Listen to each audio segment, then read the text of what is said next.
की शुरुआत होती है एक टीवी इंटरव्यू से।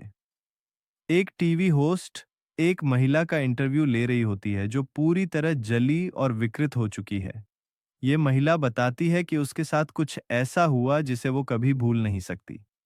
वह कहती है कि कुछ सालों पहले एक साइको ने उस पर अटैक करके उसका यह हालत किया था और वह साइको अभी भी खुला घूम रहा है। अब तक पुलिस उसे पकड़ नहीं पाया है।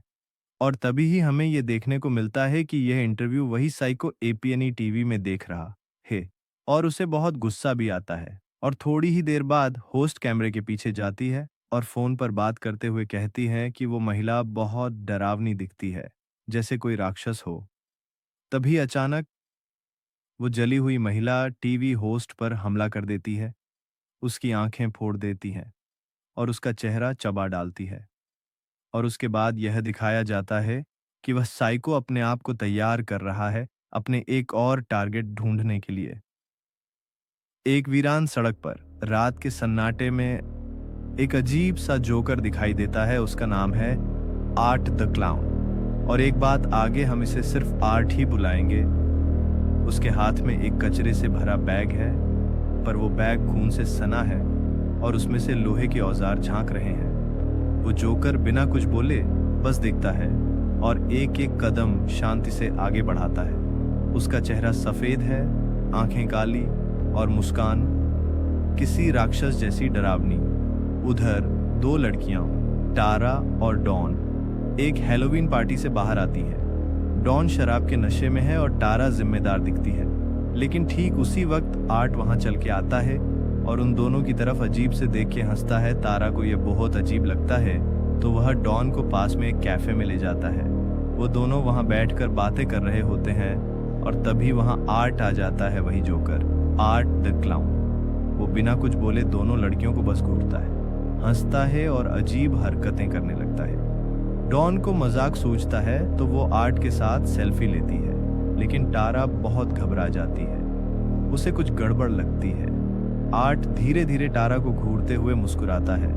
उसके ऐसे अजीब बर्ताव की वजह से वहां के एक वेटर उससे कैफे से बाहर निकाल देता है। लेकिन माहौल में एक अजीब सा डरावना सन्नाटा छा जाता है और तारा को बहुत अजीब लगता है उस जोकर के इसे बर्ताव से।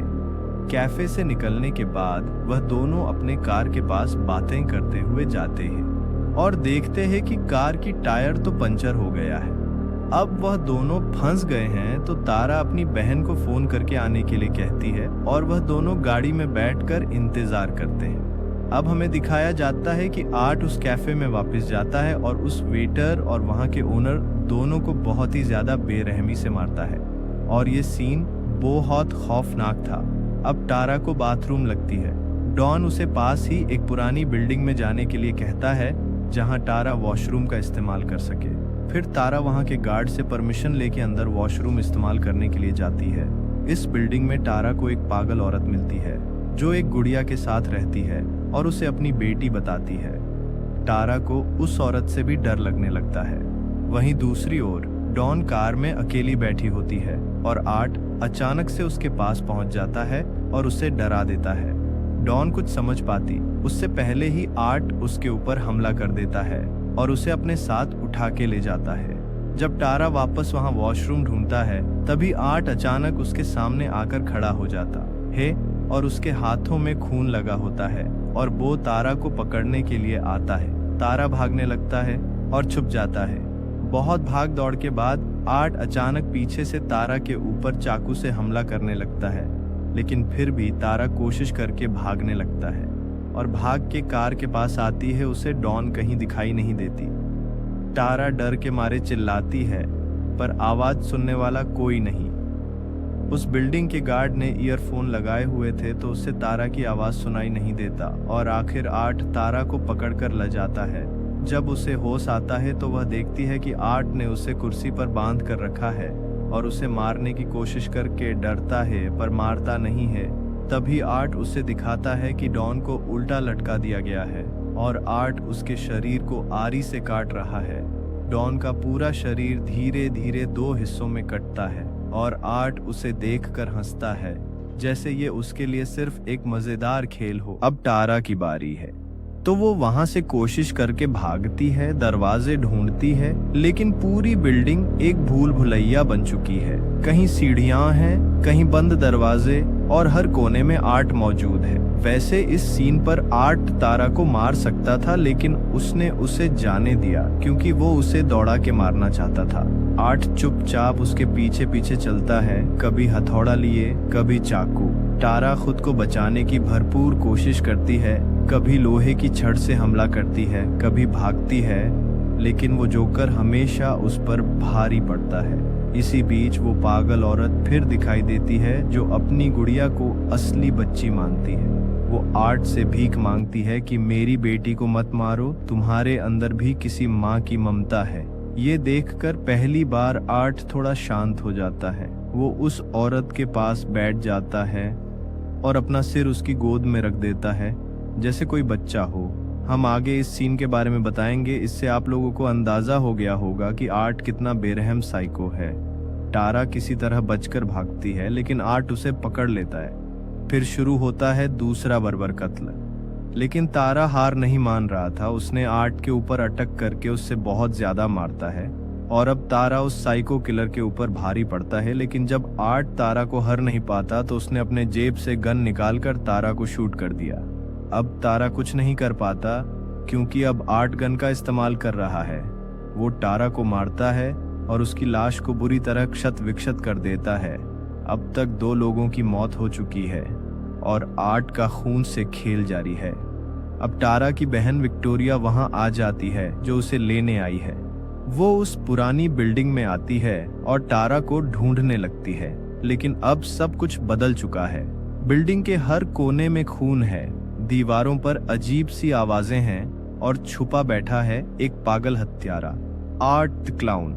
विक्टोरिया धीरे धीरे इस खौफनाक खेल में फंसती जा रही है।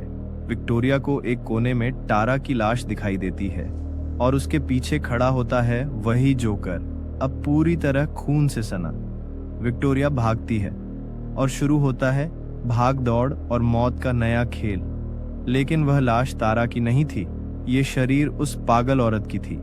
आर्ट ने उसे बहुत गंदी तरीके से मारा था और उसके चेहरा को बुरी तरीके से बिगाड़ दिया। इस वजह से विक्टोरिया को वह लाश तारा लगता है। अब तक 2 मौतें हो चुकी हैं और ये कहानी अभी अधूरी है, क्योंकि अब शुरू होगा आर्ट का असली खेल, जहां कोई सुरक्षित नहीं और बचने की उम्मीद नामुमकिन। क्या विक्टोरिया बच पाएगी इस पागल हत्यारे से, या उसका नाम भी इस खून के खेल में शामिल हो जाएगा? खून की प्यासी रात अब अपने असली रूप में आ चुकी है। 2 लाशें जमीन पर बिछ चुकी हैं और अब बारी है विक्टोरिया की। क्या वो इस मौत के जोकर से बच पाएगी, या उसका भी हश्र वही होगा? विक्टोरिया बिल्डिंग के अंदर कदम रखती है। चारों तरफ अंधेरा, सन्नाटा और अजीब सी बदबू। वो तारा को आवाज लगाती है, लेकिन कोई जवाब नहीं मिलता। धीरे धीरे चलते हुए उसे दीवारों पर खून के धब्बे दिखते हैं। उसका दिल जोर जोर से धड़कता है, और तभी उसे तारा की चीख की गूंज सुनाई देती है। लेकिन वो चीख असली नहीं होती, वो तो सिर्फ आर्ट का जाल होता है। आर्ट ने यहाँ पर तारा की बेस में लेटी हुई होती है, ताकि वह विक्टोरिया को अपनी जाल में फंसाकर उसे पकड़ सके। एक कमरे में विक्टोरिया जाती है और देखती है वहां पड़ी होती है तारा की लाश। उसका चेहरा बुरी तरह बिगड़ा हुआ, शरीर कटफटा, और यह देखने लायक नहीं है। दिल दहला देने वाला सीन। यह सब अपने आंखों से देखकर वह खुद को संभाल नहीं पाती। वो चीख पड़ती है। वो डॉन को भी देखती है, 2 हिस्सों में कटी हुई लाश। उसका डर अब हकीकत बन चुका है और वह यहाँ से जिंदा बचकर निकलने की कोशिश करती है। अचानक विक्टोरिया के पीछे आर्ट आ जाता है और एक चेन से उस पर हमला करता है। भागने की शुरुआत होती है।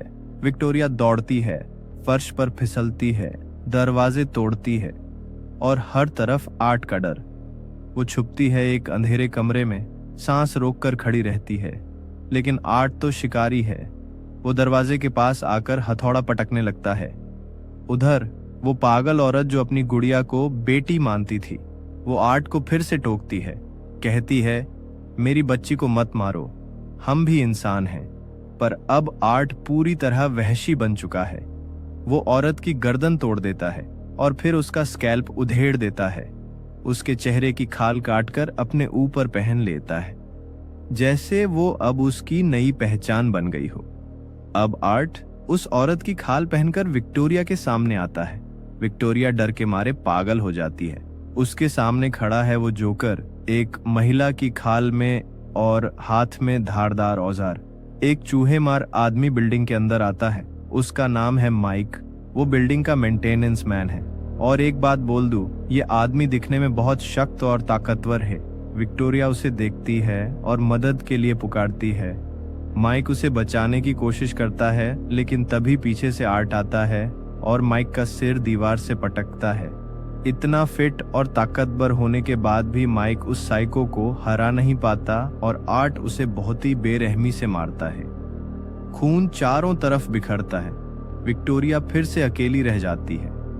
अब विक्टोरिया को बहुत ज्यादा गुस्सा आता है। वो एक पाइप उठाती है और आर्ट के ऊपर हमला करती है। वो उसे जमीन पर गिराकर बुरी तरह पीटती है। कुछ देर के लिए लगता है आर्ट मर गया है, पर वो तो मौत का दूसरा नाम है। उसे मारना इतना आसान नहीं। तभी वह गार्ड वहां आ जाता है और ये सब कुछ देखकर उसकी तो होश ही उड़ जाता है। अब आर्ट और उसके बीच लड़ाई होती है, लेकिन आर्ट को वह गार्ड हरा नहीं पाता। आर्ट उसे बहुत बुरी तरह मारता है, लेकिन गार्ड विक्टोरिया को लेके भागने की कोशिश करता है।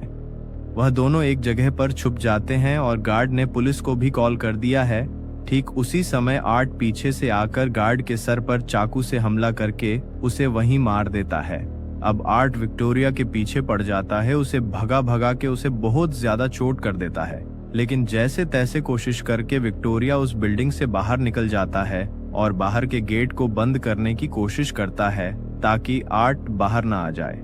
अब विक्टोरिया थोड़ा सांस लेता है, लेकिन तभी आर्ट गाड़ी लेकर गेट को उड़ाते हुए विक्टोरिया को ठोक देता है और खुशी के मारे उसके लाश के पास बैठकर अजीब हरकतें करता है।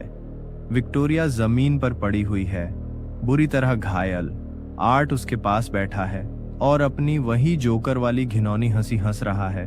पर तभी पुलिस वहां पहुंचती है। पुलिस की और यूनिट्स आने लगती हैं। उन्हें देखकर आर्ट मुस्कुराता है और अचानक अपनी ही बंदूक अपने मुंह में डालकर खुद को गोली मार देता है। एक पल के लिए सब शांत हो जाता है। आर्ट मर गया क्या सच में? अब कहानी कट होती है हॉस्पिटल में। विक्टोरिया बुरी तरह घायल है, लेकिन जिंदा है। डॉक्टर कहते हैं कि उसके साथ जो हुआ वो इंसानी समझ से बाहर है। वो बोल नहीं सकती। उसका चेहरा भी पूरी तरह जला है। अब वो वही लड़की है जिसे हमने फिल्म की शुरुआत में देखा था। हाँ, वही इंटरव्यू वाली लड़की। एक फॉरेंसिक डॉक्टर रात में आर्ट की लाश की जांच कर रहा होता है। वो सब कुछ नोट कर रहा होता है कि तभी बिजली गुल हो जाती है। चारों तरफ अंधेरा छा जाता है और फिर मुर्दा घर की टेबल पर पड़ी आर्ट की लाश अचानक हिलने लगती है और वो वापस जिंदा हो जाता है और उस डॉक्टर की गला पकड़कर उसे मार देता है। जो मरा नहीं वो वापस जरूर आएगा। आर्ट द क्लाउन अब भी जिंदा है और शायद अगली रात अगला शिकार कोई और होगा, क्योंकि डर कभी खत्म नहीं होता और जोकर अब भी हंस रहा है। तो दोस्तों, ये था टेरिफायर की स्टोरी। अगर आप लोगों को मेरी एक्सप्लेनेशन पसंद आई तो वीडियो को लाइक करना और चैनल को सब्सक्राइब कर देना। और एक बात, अगर आप लोगों को मेरी एक्सप्लेनेशन पसंद आई हो तो एक प्यारा सा कमेंट करके ज़रूर बताना।